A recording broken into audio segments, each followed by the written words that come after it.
గురుదేవ, మీరు చాలా వీడియోల్లో వాస్తులో పరిసర వాస్తు కూడా ముఖ్యమని చెప్పారు. ఎగ్జాక్ట్‌లీ. చాలామంది పొలాల్లో ఇల్లులు కట్టుకుంటున్నారు. చుట్టూ హ్మ్. బిల్డింగ్స్ గాని ఏమి ఉండవు. హ్మ్. ఇది కరెక్టేనంటారా? దాన్ని కాంపౌండ్ వాల్ నిర్మించుకుంటే దాంట్లో ఎటువంటి దోషం లేదు నాన్న. ఓకే. కాంపౌండ్ వాల్ లేకుండా ఉంటేనే మనకేంటంటే పరిసర వాస్తు యొక్క ప్రభావం పడుతుంది. ఓకే. ఓకే. ఎప్పుడైతే మనం కాంపౌండ్ వాల్ నిర్మించుకున్నామో పరిసరాలు పొలంలో కట్టుకున్నావు చక్కగా. హ్మ్. ఓకే. దాంట్లో అంటే ఫార్మ్ హౌస్ లాగా అనుకో చక్కగా కట్టుకున్నావు. దానికి ఒక మంచిగా కాంపౌండ్ వాల్ పెట్టుకున్నావు. వాస్తుశాస్త్రరీత్యా కట్టుకున్నావు. హ్మ్. దాంట్లో భయపడాల్సిన పనే లేదు. ఓకే. చుట్టూతో పొలాలే కాబట్టి నీకు ఆడేం రోడ్లు లేవు. ఏదైనా చెరువులు ఉన్నాయా లేవా? హ్మ్. ఓకే. అది ఏ డైరెక్షన్‌లో ఉంది? అటువంటివి మాత్రం మనం చెక్ చేసుకోవాల్సిన అవసరం ఉంటుంది. ఓకే. అంతకు మించి మనం చూడాల్సిన అవసరం లేదు. పరిసర వాస్తు ప్రభావం మనం ఎక్కడ గృహం నిర్మించినా ఉంటది. ఓకే. అది అది పొలంలో కట్టు, లేకపోతే కొండ దగ్గర కట్టు, ఎక్కడైనా కట్టు. అసలు పర్వత పాదాల దగ్గర హ్మ్. అంటే పర్వతం యొక్క ఇమ్మీడియేట్ ఫుట్ దగ్గర హ్మ్. స్టార్టింగ్‌లో నిర్మించొద్దు అని శాస్త్రం చెప్తుంది. ఓకే. కానీ మనం చూస్తే కొన్ని కొన్ని ఊళ్ళైతే కొండల మీదే ఉంటాయి. అవును. అవునా కదా!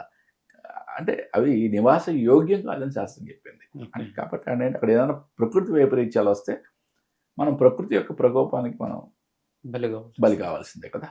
మనం అలాగే చాలా చోట్ల మనం చూస్తూ ఉంటాం. అవును. ప్రతి సంవత్సరం ఇప్పుడు మన కేరళలో లాస్ట్ 1½ ఇయర్ 2 ఇయర్స్ బ్యాక్ జరిగింది కదా! అవును.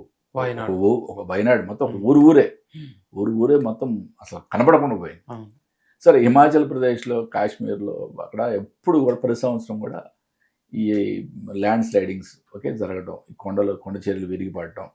ఎన్నో ఇళ్ళు ధ్వంసం అవ్వడం, ఎంతోమంది చనిపోవడం ఎప్పుడు ప్రతి సంవత్సరం మనం చూస్తూనే ఉంటాం. అంటే వాస్తుశాస్త్ర రీత్యా పర్వత ప్రాంతాల్లో నివాస యోగ్యం కాదు. ఓకే. అది మనం గ్రహించాలి.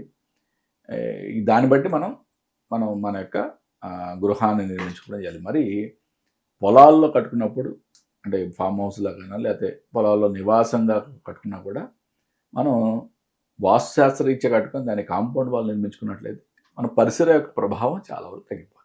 ఇంకొకటి పొలాల్లో కట్టుకున్నప్పుడు చుట్టూ బావులు గాని, చెరువులు గాని ఉంటాయి. మనం ఎంత కాంపౌండ్ వాల్ కట్టుకున్నా గాని వాటి ప్రభావం అనేది మన పైన పడుతుందా?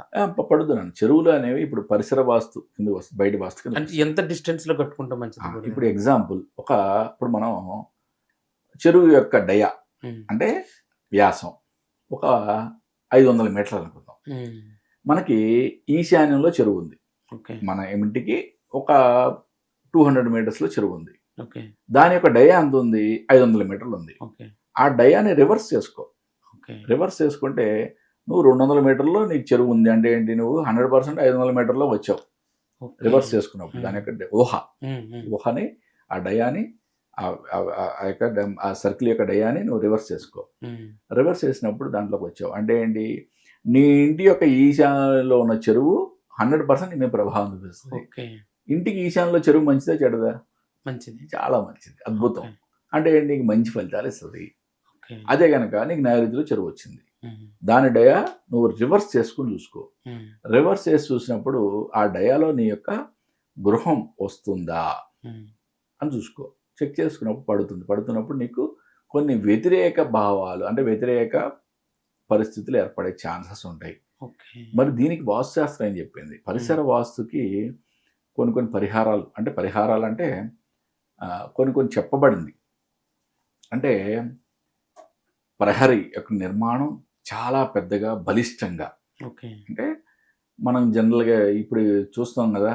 ఒక చిన్న లేయర్స్‌తో కూడా కట్టేస్తున్నారు. అవును. అట్లా కాకుండా ప్రహరీ యొక్క నిర్మాణం 9 అంగుళాల గోడ అట్లా మంచిగా నీట్‌గా బలిష్టంగా కట్టుకోమని చెప్పారు శాస్త్రంలో. ఓకే. దానికి మనకి పరిసర వాస్తు యొక్క ప్రభావం కొంతవరకు తీవ్రత తగ్గుద్ది. పూర్తిగా గాని కాదు. ఓకే. కొంతవరకు తీవ్రత తగ్గుద్ది. అదేవిధంగా ఇప్పుడు వీధి చూపులు తగులుతాయి. దానికి కొన్ని పరిహారాలు చెప్పబడింది. ఓకే. ఆ వీధి తగిలే ప్రదేశం నీ ఇంటికి పాజిటివా? నెగెటివా? చెక్ చేసుకో. ఓకే. పాజిటివ్ అయితే చాలా ఆనందం. నెగెటివ్ అయితే దాన్ని కట్ చేసి ఓకే 2 ప్రహరీలుగా నిర్మించి ఆ ముందు ప్రహరీకి ఆ యొక్క వీధి సోలు తగిలే విధంగా మనం నిర్మించుకున్నట్లయితే దానికి ఎటువంటి ప్రాబ్లమ్ ఉండదు. దానికి ఎటువంటి దోషం ఉండదు.